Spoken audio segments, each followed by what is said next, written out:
Hello दोस्तों, आपकी salary में अभी हो सकती थी 40 या 50 हजार रुपए की वृद्धि। यदि सरकार ये सब चीजों को नहीं करती तो आज आपकी सैलरी और आज आपकी पेंशन कहीं और होती। आपकी सैलरी और आपकी पेंशन के साथ इतना बड़ा धोखा हुआ है और होता जा रहा है, आपको पता भी नहीं चल रहा है कि कितने पैसे आपके कहां कहां से काट दिए जा रहे हैं, कितना चीजों पर आपका नुकसान हो रहा है। तो हम आपको बताने वाले हैं पूरी चीजें विस्तार से कि कितना आपका नुकसान कहां कहां हो रहा है और कितने रुपए आपके सैलरी में वृद्धि हो सकती थी यदि ये चीजें ना होती। तो आपको कम से कम 40-50 हजार रुपए की वृद्धि हो सकती थी आपकी सैलरी में, जो आपके सैलरी से काटा जा रहा है। तो हम आपको बताते हैं। यदि आप चैनल पर नए हैं तो चैनल को सब्सक्राइब कर लें और वीडियो को लाइक और शेयर करना ना भूलें। तो सबसे पहले हम आपको बताते हैं बोनस की कहानी।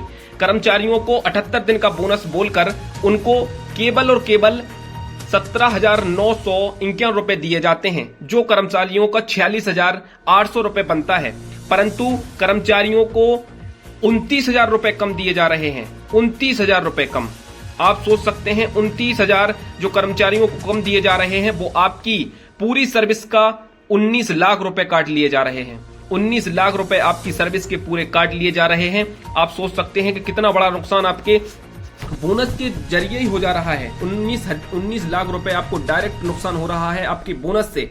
जो आपका बोनस 46,800 रुपए बनता था वो 78 दिन का बोनस बोलकर 17,951 रुपए ही दिया जा रहा है, जो आपकी सैलरी में और इंक्रीमेंट कर सकता था, परंतु इस प्रकार की वृद्धि से आपकी सैलरी कम हो गई है। हम आपको बताते हैं डीए के जरिए। डीए में अभी 3% की वृद्धि हुई है और अब आपका डीए पहुंच चुका है 58%। जो डीए आपका 58% पहुंचा है वो आपका 7th पे कमीशन से आधा है। यानी 7th पे कमीशन में जो डीए था वो 126% था। यानी आप सोच सकते हैं कि यदि आपका डीए सही तरीके से बढ़ता, यदि आपका डीए वर्तमान में 6,000 रुपए है तो वो 12,000 रुपए होता। यदि 12,000 रुपए है तो वो 24,000 रुपए होता। यानी आपकी सैलरी से अभी 12,000 रुपए तो डायरेक्ट डीए के कम हो गए हैं। उसके बाद जो आपकी पेंशन है, जो एनपीएस लाया गया है, उससे 10% काट लिया जा रहा है। यदि आपकी सैलरी 50,000 रुपए है तो आपका डायरेक्ट 5,000 रुपए कट हो जा रहा है हर महीने, और ये 60 साल तक कट होगा। जब तक आपकी जैसी जैसी सैलरी बढ़ती रहेगी आपका 10% कटता रहेगा। और इसमें कर्मचारियों को 18 महीने का जो एरिया था डीए का, उसका यदि आप मान लो कि टोटल 10% बनता, तब भी आपका 10% नहीं दिया गया है। यानी आपकी सैलरी का फिर से 5,000 रुपए नहीं दिया गया है। और उसके बाद ये एनपीएस और यूपीएस और ओपीएस के खेल को इतना जटिल बना दिया है कि कर्मचारियों को समझ में नहीं आ रहा है कि क्या किया जाए। ओपीएस में कर्मचारियों को एक भी रुपए नहीं कटता था और उनको लास्ट वेतन का 50% पेंशन के रूप में दिया जाता था। वहीं अब कर्मचारियों को 10% काटना भी पड़ रहा है और ये भी निर्धारित नहीं है अभी कि उनको पेंशन कितनी रुपए दी जाएगी। कहीं कहीं कर्मचारियों को 750 रुपए, 1,500 रुपए, 1,200 रुपए तक पेंशन मिल रही है एनपीएस से, जो कर्मचारी रिटायर्ड हुए हैं। क्योंकि जो एनपीएस होता है वो बाजार के ऊपर डिपेंड करता है। यदि बाजार का भाव बढ़ा तो आपकी पेंशन या आपकी सैलरी, जो आपका जमा है पैसा, वो बढ़ेगा, और डाउन हो गया तो आपका पूरा पैसा भी डाउन हो सकता है। जो आपको मिलने वाली थी वो भी कुछ नहीं मिल सकता है यदि बाजार डाउन हो गया। तो इस प्रकार से कर्मचारियों को लगातार 10% आपका डीए का काट, जो 50% समझ लीजिए डीए कम है तो 50%, तो डीए को आप वृद्धि करिए, उसका 50% कम हो गया सैलरी से। 10% जो आपका एनपीएस के थ्रू काट रहे हैं वो आप ऐड करिए, 5,000 रुपए वो कर्मचारियों काट रहे हैं। बोनस का 29,000 रुपए नहीं दिया जा रहा है, यानी आपकी सैलरी का 19 लाख रुपए लास्ट तक काट लिया जाएगा। और जो 18 महीने का एरियर आप मान लीजिए 5,000 रुपए ही, तो भी वो 5,000 रुपए आपकी सैलरी को नहीं दिया जा रहा है। यानी आपकी जो वर्तमान में सैलरी दी जा रही है वो आपको 30-40 हजार रुपए कम ही मिल रही है। यदि आपकी ये सब चीजें ना होती तो आज आपकी सैलरी किस प्रकार से, वो कितनी होती, आपको ये अंदाजा लगाना होगा। क्योंकि महंगाई के इस दौर में जो सैलरी आपको मिल रही है वो कुछ भी नहीं है वर्तमान में। और वहीं कर्मचारियों को पुरानी पेंशन भी नहीं दी जा रही है।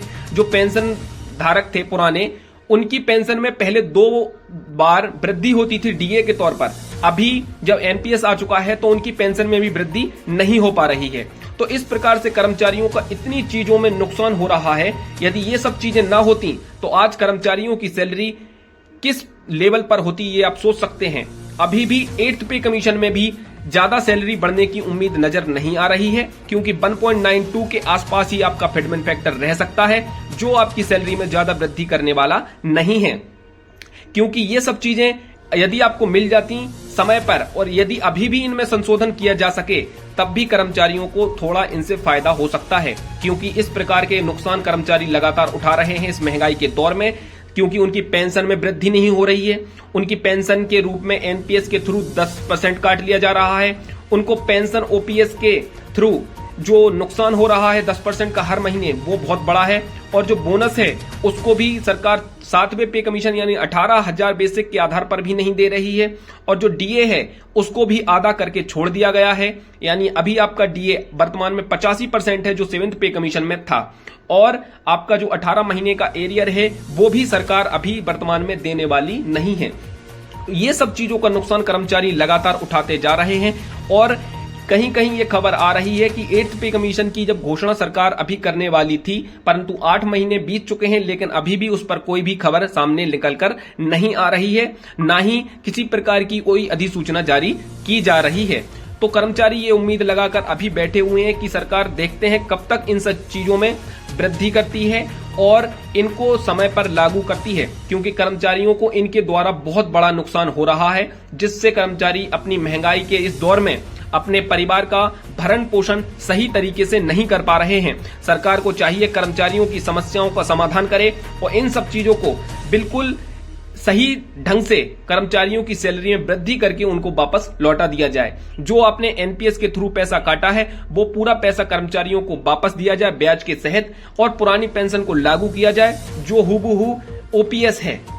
एनपीएस और यूपीएस कर्मचारी बिल्कुल भी एक्सेप्ट नहीं करेंगे और ना ही वो करने वाले हैं। अभी दिल्ली में जो मीटिंग हुई है मनजीत सिंह पटेल जी की, उन्होंने भी यही कहा है ओपीएस लागू करो, क्योंकि कर्मचारियों को जो हो रहा है नुकसान उसका भरपाई केवल पुरानी पेंशन ही कर सकती है अब, क्योंकि इतना नुकसान कर्मचारी उठा चुके हैं। 10% उनका जो पेंशन के रूप में एनपीएस के रूप में काटा जा रहा है वो उनकी सैलरी का बहुत बड़ा अंशदान है, जो कर्मचारी काट काट के अपना एक शेयर मार्केट में लगा रहे हैं। यदि शेयर मार्केट डाउन होता है तो कर्मचारियों को लास्ट में कुछ भी मिलने वाला नहीं है, क्योंकि ये शेयर मार्केट है जिसके आधार पर आपको आखिरी में पेंशन के रूप में पैसे दिए जाएंगे। वहीं बोनस के तौर पर कर्मचारियों को 7वें पे कमीशन और 18,000 बेसिक के आधार पर बोनस दिया जाए, और जो डीए है उसमें ये तो आखिरी वृद्धि थी 3% की, जो 8th पे कमीशन आने वाला है उसके अकॉर्डिंग अब ये 3% 58% बन चुका है, परंतु जो पहले का था 126% उससे ये आधा है। तो अभी भी कर्मचारियों की सैलरी में 10,000 12,000 रुपए तो ये डायरेक्ट ही कम हो चुके हैं।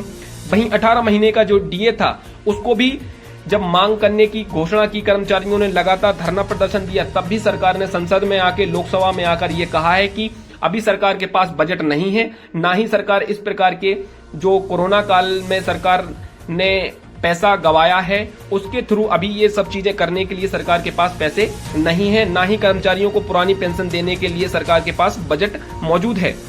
तो आपको ये देखना होगा कि सरकार के पास कर्मचारियों के लिए बजट अभी वर्तमान में नहीं है। लेकिन अभी संदीप सिंह चौधरी ने एक बड़ी बात कही है कि सरकार को ये बोट खरीदने के लिए पैसे हैं, परंतु कर्मचारियों को पेंशन देने के लिए पैसे नहीं हैं।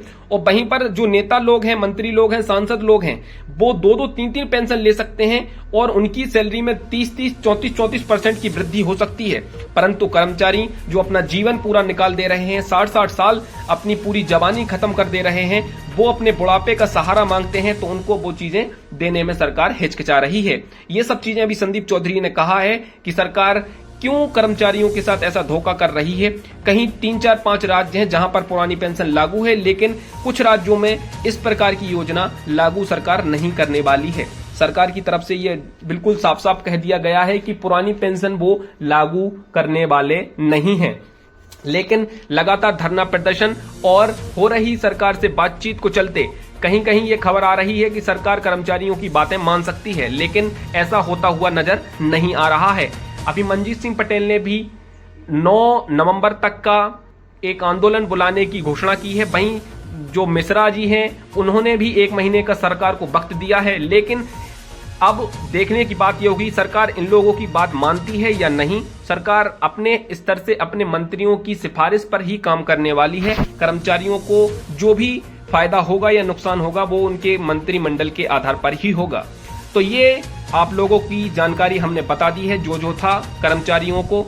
आप ये वीडियो ज्यादा से ज्यादा लाइक और शेयर करें, और यदि आप वीडियो पर नए हैं तो चैनल को सब्सक्राइब कर लें, ताकि हम आपके लिए ऐसी जानकारी ले के आते रहें।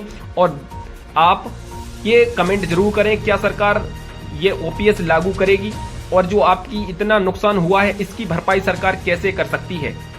तो आप लोगों ने वीडियो को पूरा देखा, उसके लिए आप सभी का बहुत बहुत धन्यवाद। अपने छोटे भाई का सपोर्ट करते रहे।